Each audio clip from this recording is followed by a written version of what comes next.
everyone, my name is Jenny and today I thought it would be useful given that it's basically November tomorrow.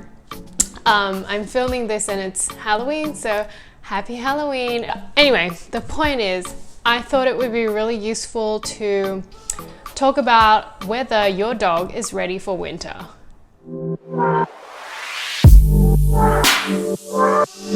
So this video is really for people who have dogs, mostly sight hounds, but it can really apply to any kind of dog. And your dog really needs to be winter ready, especially when they live in a city like New York, where, you know, it is going to snow for sure. It's going to get sludgy, it's going to be messy, it's going to be cold.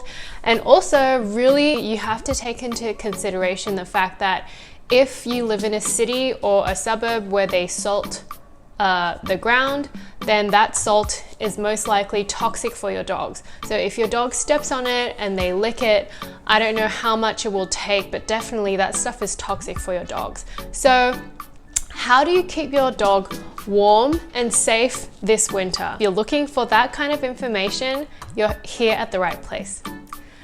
So first of all, the real question is, when does my dog need a coat?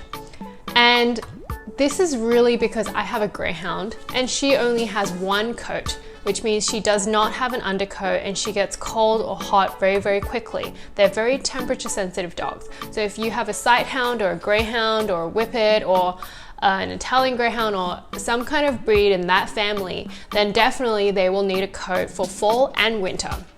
But if you have a regular dog that has two coats, then you probably don't need a fall coat, but you may need a winter coat depending on where you are. If it's gonna snow, if you're in the Northeast, if you're in Alaska, if you're in Canada, I mean, you are probably very much aware of the fact that your dog probably needs a coat. And the exception is, of course, if you have a Husky, then they really don't need a coat. Summer is the season that is most difficult for dogs like that. So anyway, for Greyhounds or dogs with only one coat, I really recommend that if the temperature drops below 15 degrees Celsius, I will put on like a thin kind of fleece or even like a hound tee, it could be cotton or whatever, on my Greyhound, and that will keep her warm, because if it's also windy, then she's gonna get pretty cold. So the one that we bought is called the Voyages Canine Apparel Tummy Warmer. I'm gonna show you. Here it is. And we chose the burgundy color because I thought it would look good on her coat. She's very sleepy right now. We went on a very long walk. So anyway, this is it. And it's so easy to put on her because I just slip it over her head this way and her head will pop out here like that, and you just wrap the Velcro around so it goes like this. And it's so easy to put on. It is fleece, it keeps her warm, does the job, and she looks great. And I will do a little fashion show for you so you can see what it looks like on her.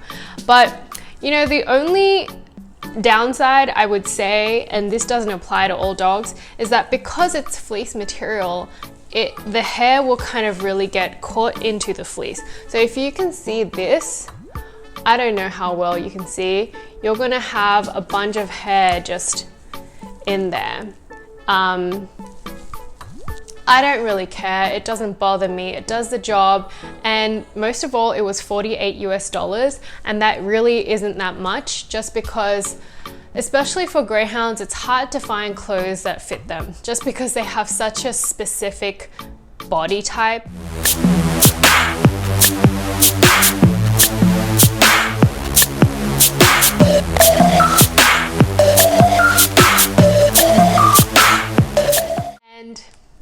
Next up, real winter coats. Now this I think will apply for all breeds, most breeds I guess, except as I said, Huskies or dogs that have extremely thick fur, multiple coats, and they've, you know, been bred to kind of live in Russia type of situation. But she definitely, if you have a Greyhound, they definitely need a winter coat, especially if where you're living is gonna get down in the 40s, 30s, 20s and under.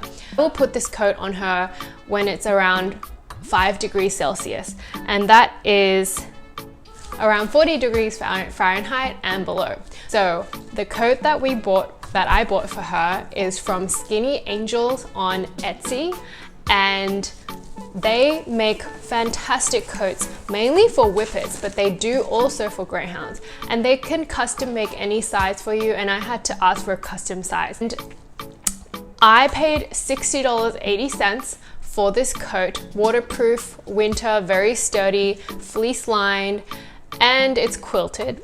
The reason why I bought it from there instead of Voyager's Canine is, even though Voyager's Canine is so good, they've really great quality, I didn't want to spend over $110 on my Greyhound's winter coat. And let me show you.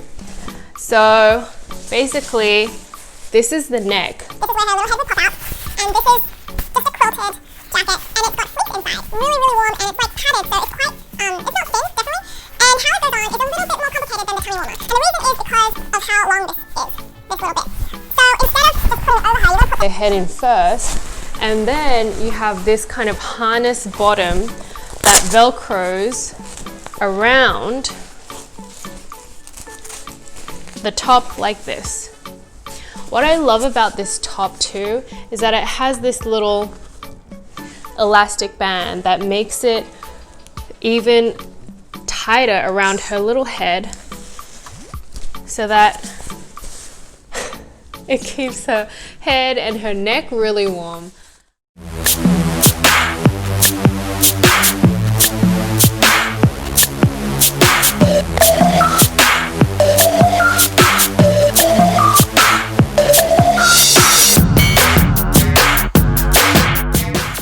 So the other thing I wanted to review and help you with is shoes.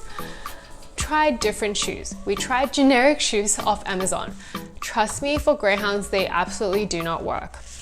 If you don't have a greyhound, then maybe it will work for you. It's cheap, but I don't think it's gonna last a long time, especially if you're walking your dog on pavement constantly, which is not my choice. Well, I guess kind of, because I chose to live in the city, but yeah, this is a concrete jungle and she's constantly walking on flat, hard surfaces. So those like socks on Amazon or the balloons, I just didn't like the fact that they were so disposable. So I want to be as environmentally friendly as I possibly can be with my pet. So I found a brand through Instagram called Honey Boots, HUNNY boots.com. And this video is not sponsored. Nobody's sponsoring me. I wish they were. And if they do, I will let you know. But I bought her these shoes from Honey Boots. New Splish Splash boots, and they are for winter. They were specifically designed for winter. They are waterproof and they're really good too. So let me show you. But what's weird about these, and I don't know why, is that they come in quadruplets. So that doesn't make sense to me anymore, because her front paws are clearly bigger than her hind paws, and it will hurt her if she's wearing small size up front. So I guess that means I just need to buy another 4 that are medium, but it really adds up. I think it's about 80 Australian dollars, but they are really well made too. Have the zip up the front, and they have this little thing. It's high visibility, so it's really cute when it's on. And then there's this little string, that elastic string, that actually helps keep out the water or the snow if they're walking in that. And it does take a little more time putting this on, just because it has these 2 extra things. It's not just the zip. So yeah, it looks great. It's a really well-made shoe. As you can see, we already wore it a couple of times, and the bottom is this strong, sturdy rubber again. So it's really good. But as I said, because her front 2 paws are bigger than her hind paws, what happened with the zip for the front 2 small size shoes is that the zip split like that. And for some reason, I think they use different zips for the Splish Splash boots as opposed to the normal ones. And these zips are just a little, they just get stuck, and it's hard. It's just a little annoying, but look, I fixed it. You can fix it. Look, it's fixed. But when she puts them on her front paw, it will split. I have no other option. I have no other option but honey boots, because all the other boots out there, they just simply won't fit. And I also bought the Voyager Canine boots, which are very different to the honey boots. They are like super, super long. So they have 2 Velcro pieces. That's the bottom.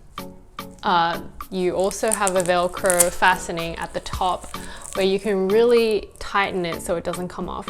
So what's good about this boot is it's really, in my opinion, I think it's good for snow, and we have not tried it out in snow. But it's warm. They're like long boots or long black stockings for these long Greyhounds. And they're not expensive, but they do not custom make it for your dog size. And yes, these are for Sighthounds or Greyhounds, but they will give you the size depending on the weight. So, you know, Daphne being 63 pounds, she was a medium size, and I bought the medium, and it fits her, but this bottom bit is just too big for her. And I honestly don't know how long this bottom is going to last, because it's not rubber. It's not, I mean, I guess it's coated in rubber, but it's not like, you know, I mean, that's different, right? So if she walks around in this a lot, I don't know how long it's gonna last. And it's a little bit annoying to put on and put off, because you gotta like put it up, in, as opposed to, it's not a shallow boot that you just kind of slip on and then you zip up like that. But they're 2 very different types of boots, and I think they'll both come in handy. If you really wanted to buy a pair of shoes for your dog for the same reasons that I had, I would probably recommend the honey boots. But if you live in an area that is very, very snowy and the snow is gonna pile up, then maybe this is gonna be the answer for you. So that's a wrap. I just hope that your dog is ready for the winter. You know, it's just gonna come upon us, so you gotta prepare yourself, be a good dog mom or a dog dad. Please subscribe and like if this was useful for you.